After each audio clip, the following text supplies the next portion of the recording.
Assalamualaikum warahmatullahi wabarakatuh. Berjumpa lagi bersama saya, Miska Rosadiana, pada mata kuliah Inovasi Pendidikan dan Globalisasi.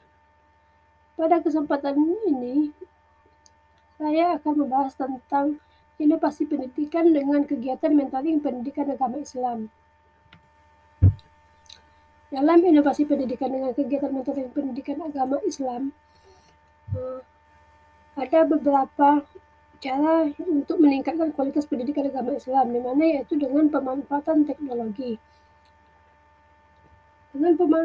Dengan pemanfaatan teknologi ini, mentor dan siswa dapat memanfaatkan teknologi seperti video conference, platform belajar daring, atau aplikasi chatting untuk melakukan kegiatan mentoring. Hal ini memungkinkan siswa untuk dapat mengakses materi mentoring kapan saja dan di mana saja. Pendekatan interaktif dalam kegiatan mentoring, mentor dapat menerapkan pendekatan interaktif seperti diskusi kelompok, simulasi, atau studi kasus untuk membuat proses belajar lebih menarik dan interaktif bagi siswa. Strategi inovasi pendidikan dengan kegiatan mentoring pendidikan agama Islam dapat dilakukan dengan berbagai cara, yaitu yang pertama menentukan tujuan mentoring, di mana dalam menentukan tujuan mentoring pendidikan agama Islam, misalnya meningkatkan pemahaman siswa tentang ajaran agama, meningkatkan kualitas pengajaran guru agama, dan sebagainya. Yang kedua yaitu menentukan metode mentoring. Ada berbagai macam metode mentoring yang dapat digunakan, yaitu misalnya mentoring 1-1 atau kelompok, mentoring online, mentoring dengan pendidikan diskusi, dengan pendekatan diskusi, presentasi, studi kasus, dan sebagainya. Yang ketiga, menentukan topik mentoring, di mana menentukan topik mentoring yang relevan dengan agama Islam, misalnya hukum Islam, ajaran Islam tentang kehidupan sosial, pendidikan Islam, dan sebagainya. Yang keempat yaitu mengumpulkan materi. Materi mentoring dapat dikumpulkan dari berbagai sumber, misalnya buku-buku agama Islam, video, podcast, dan sebagainya. Yang kelima, membuat jadwal mentoring. Jadwal mentoring dapat dibuat secara teratur atau sesuai kebutuhan. Yang keenam, menentukan mentor. Mentor dapat dipilih dari kalangan guru agama, ulama, atau mahasiswa yang memiliki pengetahuan dan pengalaman yang memadai tentang agama Islam. Yang terakhir yaitu menilai hasil mentoring. Setelah mentoring dilakukan, hasil perlu dievaluasi untuk mengetahui sejauh mana pemahaman siswa telah meningkat atau apakah tujuan mentoring tersebut telah tercapai. Dalam mentoring juga terdapat proses belajar mengajar. Idealnya kegiatan mentoring tidak hanya fokus kepada bagaimana orang memberi nasihat, tetapi juga bagaimana orang menerima nasihat. Dengan begitu akan tercipta suasana saling belajar yang akan memberikan perubahan ke arah yang lebih baik.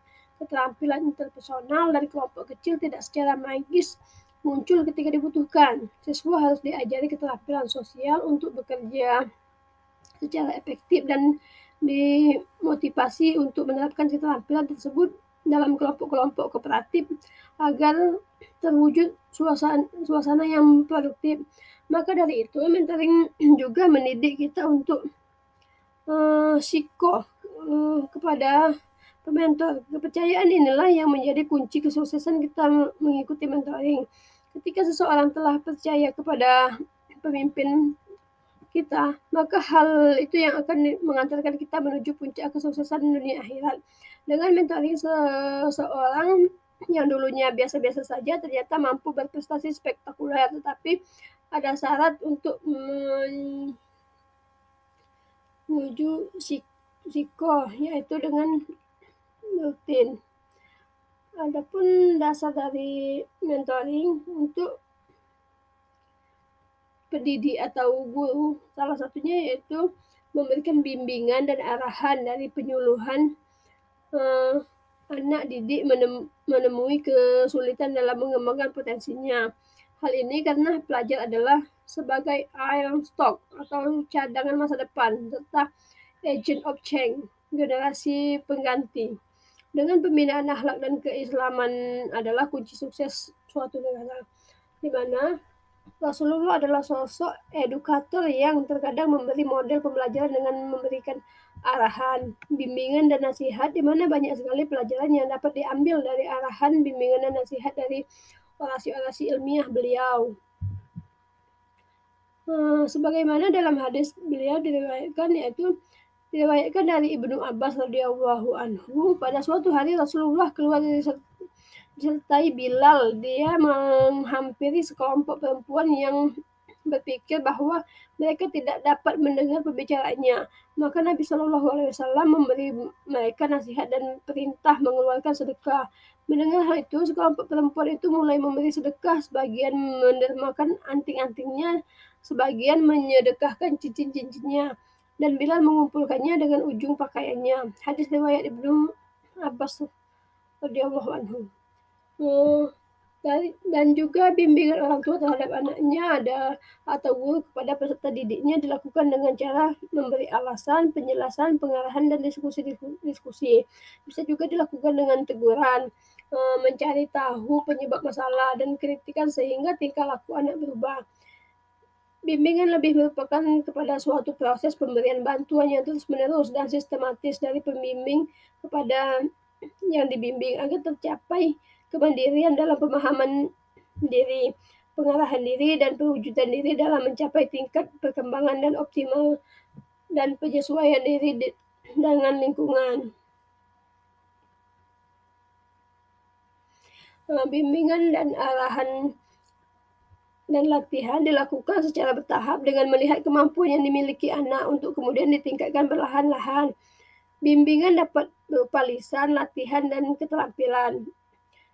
Dengan kegiatan mentoring di sekolah formal kadang belum maksimal dalam membentuk akhlak seorang peserta didik, maka di luar dari pelajaran formal perlu dilakukan dengan kegiatan mentoring dengan pembelajaran pendidikan agama Islam untuk menanamkan akhlak pada peserta didik dengan secara perlahan-lahan, dan bimbingan tersebut dapat berupa lisan, latihan, dan keterampilan. Dengan sebuah inovasi sekarang, pementor dapat melakukan dengan cara daring untuk melancarkan kegiatan mentoring tersebut.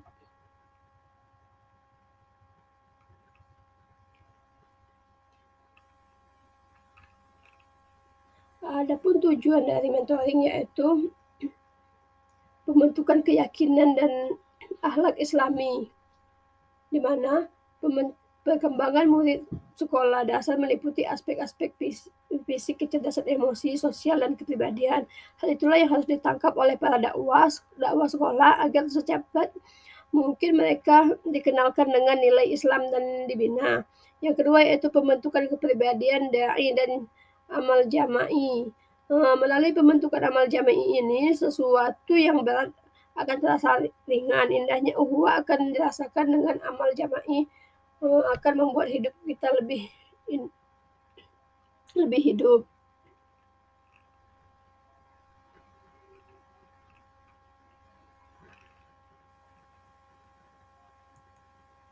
Mungkin ini saja yang dapat saya sampaikan pada pembahasan kali ini. Semoga bermanfaat bagi kita semua. Wassalamualaikum warahmatullahi wabarakatuh.